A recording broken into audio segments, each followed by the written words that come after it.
नमस्ते। कभी सोचा है कि हमारे पैरों के ठीक नीचे हजारों किलोमीटर्स की गहराई में आखिर है क्या?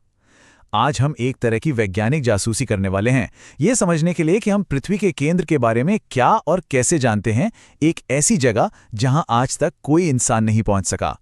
तो चलिए शुरू करते हैं। देखिए, पृथ्वी का जो अंदरूनी हिस्सा है ना, वो हमारे लिए एक ऐसी दुनिया है जहां हम पहुंच ही नहीं सकते हैं। हम मंगल पर रोवर भेज रहे हैं, अंतरिक्ष के कोनों को खंगाल रहे हैं, लेकिन अपनी ही धरती के गर्भ में झांकना एक बहुत बहुत बड़ी चुनौती है। तो फिर सवाल ये है कि अगर हम वहां जा ही नहीं सकते, तो हमें पता कैसे चला कि पृथ्वी के केंद्र में क्या है? ये इस पूरी पड़ताल का सबसे बड़ा और सबसे दिलचस्प सवाल है। जरा इस नंबर पर गौर कीजिए, 6378 किलोमीटर्स। ये है हमारी धरती की सतह से उसके केंद्र तक की दूरी।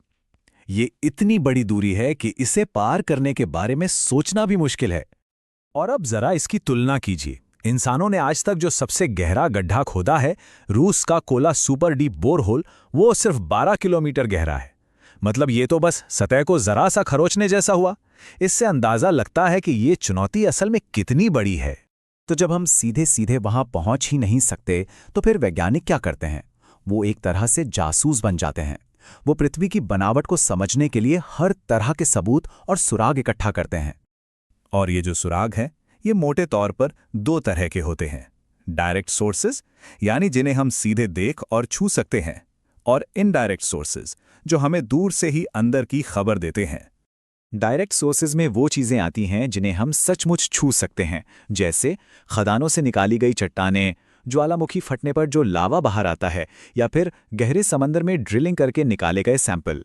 ये हमें धरती की ऊपरी परत के बारे में तो बताते हैं, लेकिन जैसा हमने देखा, ये जानकारी बहुत ही सीमित है।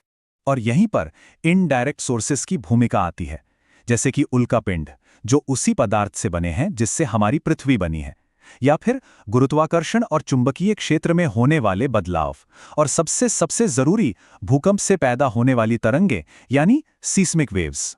तो चलिए अब बात करते हैं सबसे बड़े सुराग की, भूकंप की ये गूंज।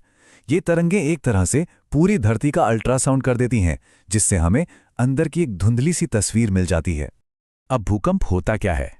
सीधे सीधे कहें तो ये जमीन के अंदर ऊर्जा के अचानक रिलीज होने से होता है। इससे लहरें पैदा होती हैं जो पूरी पृथ्वी से होकर गुजरती हैं, और यही लहरें हमारे लिए सबसे बड़ा सुराग हैं। तो जब भूकंप आता है ना, तो कई तरह की तरंगें निकलती हैं। सीस्मोग्राफ पर हम इन्हें देख सकते हैं, जैसे पी वेव्स, एस वेव्स और सतही तरंगे। हमारे लिए जो सबसे काम की हैं वो हैं पी और एस वेव्स, क्योंकि यही वो तरंगे हैं जो धरती के आर पार सफर करती हैं। अब यहीं पर सारी जासूसी छिपी है। पी वेव्स जो हैं वो तेज चलती हैं, और कमाल की बात यह है कि ये ठोस, तरल, गैस हर चीज से गुजर जाती हैं। लेकिन एस वेव्स ये थोड़ी धीमी है, और इनकी एक खास आदत है, ये सिर्फ और सिर्फ ठोस चीजों से गुजर सकती हैं। जैसे ही कोई तरल चीज रास्ते में आती है, ये वहीं रुक जाती हैं। बस यही एक बात सबसे अहम है। तो इन तरंगों का ये अलग अलग बर्ताव हमें पृथ्वी के कोर के बारे में क्या बता सकता है? सोचिए जरा, ये एक पहेली के आखिरी टुकड़े को जोड़ने जैसा है। और ये रहा जवाब। वैज्ञानिकों ने एक बहुत ही कमाल की चीज देखी। उन्होंने पाया कि भूकंप की ठीक दूसरी तरफ धरती पर एक बहुत बड़ा शैडो जोन है। मतलब एक ऐसा इलाका जहां एस वेव्स रिकॉर्ड ही नहीं होती, वो गायब हो जाती हैं। इसका तो सिर्फ एक ही मतलब हो सकता है कि पृथ्वी का बाहरी कोर तरल यानी लिक्विड है, जिसने एस वेव्स को अपने अंदर से गुजरने ही नहीं दिया। ये सबसे मजबूत सबूत था। तो इस शानदार जासूसी के बाद वैज्ञानिकों ने इन सारे सुरागों को जोड़ा और पृथ्वी के अंदर का एक पूरा मॉडल तैयार कर लिया। चलिए अब देखते हैं कि ये मॉडल कैसा दिखता है। और इन सभी सबूतों को मिलाकर जो तस्वीर सामने आती है वो कुछ ऐसी है। सबसे ऊपर एक पतली सी परत है जिसे हम क्रस्ट कहते हैं। उसके नीचे एक बहुत मोटा मेंटल है। फिर आता है एक तरल आउटर कोर, और एकदम बीच में है एक ठोस इनर कोर। चलिए इन परतों को थोड़ा और विस्तार से समझते हैं। जैसा कि इस टेबल में देख सकते हैं, सबसे ऊपर है क्रस्ट, जो ठोस है और करीब 100 किलोमीटर मोटी है। उसके नीचे आता है मेंटल, 2900 किलोमीटर की गहराई तक। ये भी ज्यादातर ठोस ही है। फिर कहानी बदल जाती है। आता है आउटर कोर, जो कि लिक्विड है और 5100 किलोमीटर की गहराई तक फैला है। और सबसे अंदर केंद्र में है इनर कोर, जो कि मजेदार बात है कि वो ठोस है। ऐसा इसलिए क्योंकि उस पर दबाव बहुत बहुत ज्यादा है। ठीक है, तो हमने ये सब जान तो लिया, लेकिन सवाल ये है कि ये जानना जरूरी क्यों है? मतलब हमें क्या फर्क पड़ता है कि अंदर क्या है? फर्क इसलिए पड़ता है क्योंकि पृथ्वी का अंदरूनी हिस्सा कोई शांत जगह नहीं है, वो हमेशा बदलता रहता है।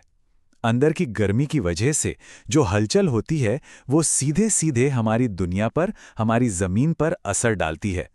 जितने भी भूकंप और ज्वालामुखी हैं वो सब इसी अंदरूनी हलचल का नतीजा है। जैसे यहां देखिए, मैंटल के अंदर जो पिघली हुई चट्टानें हैं यानी मैग्मा, वही सतह पर आकर ज्वालामुखी बनाती हैं, पहाड़ बनाती हैं। मतलब हमारी धरती को जो शक्ल मिली है वो अंदर की इसी ताकत की वजह से है।